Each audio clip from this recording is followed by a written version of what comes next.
exactly what's affected, but you can see bricks that have been thrown to the ground there in Los Angeles. Also a roof that looks like it was partly damaged. We saw an intersection where there was a water main break, and we've heard anecdotally of people having things fall off their walls in their houses and their offices. But that has been the extent of it, at least so far. And we're about 10 minutes before the hour here, just before 5 o'clock on the East Coast. I did mention to you that we are also awaiting a news conference that should be happening any minute from the U.S. Geological Survey as they update us on what they know regarding this Los Angeles earthquake. Earlier today, I was able to talk to a guy named Danny, or actually I didn't, but my colleague Nicole Lappin talked to a guy named Danny Kassler. He's one of our iReporters, and he's in Huntington Beach.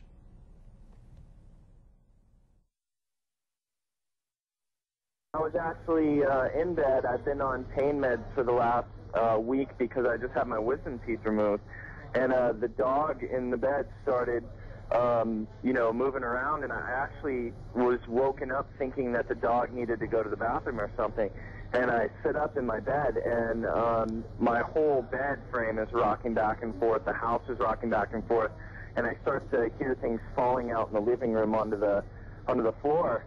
And so I immediately got up and I ran outside. And I'm in my boxers, so it was a pretty funny experience because I run outside and everybody else is outside too. So it was definitely one of those experiences where it was really surreal because you're coming straight out of sleep into the scenario. I can imagine it was quite surreal, a little bit scary as well. Are you from California? Did you grow up there?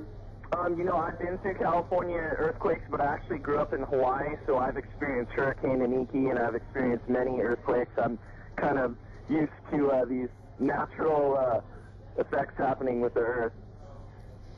So does this stack up to something that you've been through, Northridge? It obviously depends on where you're located in connection to the epicenter. Yeah, I mean, you know, it was one of those things that maybe it was a little more scary because it was straight out of sleep. If I were awake and a little more prepared for it, I think it wouldn't be as frightening. I think it just scared the heck out of me because I was coming out of a sleep and not knowing what to expect. So I didn't even know where the door was, to be honest. I was like, where am I going? I'm just running.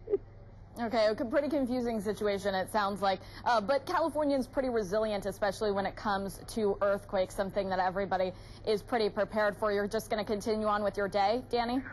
Yeah, my day actually my whole rest of my week considers, or is basically sitting in bed and healing. So that's what I'm going to do. All right, that was just one of our iReporters who was telling us about his experience as he got a pretty big wake-up call this morning in Los Angeles as that earthquake hit 5.4 again and affecting particularly the Chino Hills area, but of course the greater Los Angeles area as well. We're going to talk now to Mike Blanpede. He is